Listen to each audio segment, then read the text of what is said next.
बहुत पुरानी बात है। गौतम बुद्ध एक शहर में प्रवास कर रहे थे। उनके कुछ शिष्य भी उनके साथ थे। उनके शिष्य एक दिन शहर में घूमने निकले तो उस शहर के लोगों ने उन्हें बहुत बुरा भला कहा। शिष्यों को बहुत बुरा लगा और वे वापस लौट गए। गौतम बुद्ध ने जब देखा कि उनके सभी शिष्य बहुत क्रोध में दिख रहे हैं तो उन्होंने पूछा, क्या बात है, आप सभी इतने तनाव में क्यों दिख रहे हैं? तभी एक शिष्य क्रोध में बोला, हमें यहाँ से तुरंत प्रस्थान करना चाहिए।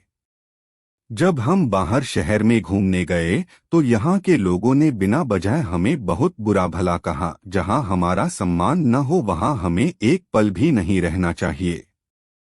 यहाँ के लोग सिर्फ दुर्व्यवहार के सिवा कुछ जानते ही नहीं हैं।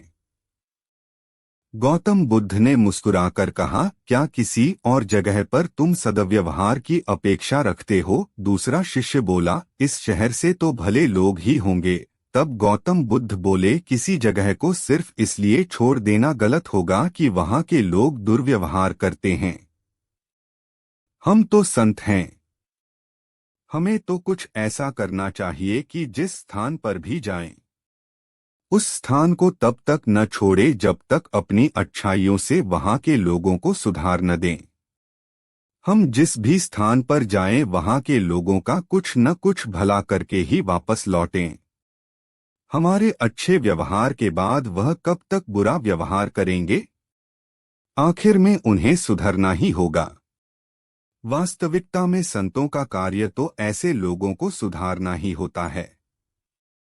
सही चुनौती वो है जब हम विपरीत परिस्थितियों में खुद को साबित कर सकें। ये सभी बातें सुनकर बुद्ध के प्रिय शिष्य आनंद ने प्रश्न किया, उत्तम व्यक्ति किसे कहते हैं?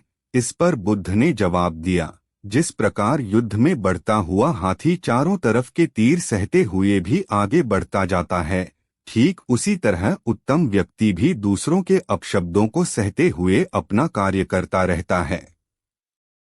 खुद को वश में करने वाले प्राणी से उत्तम कोई और नहीं हो सकता। गौतम बुद्ध की बात शिष्यों को अच्छी तरह से समझ में आ गई और उन्होंने वहां से जाने का इरादा त्याग दिया।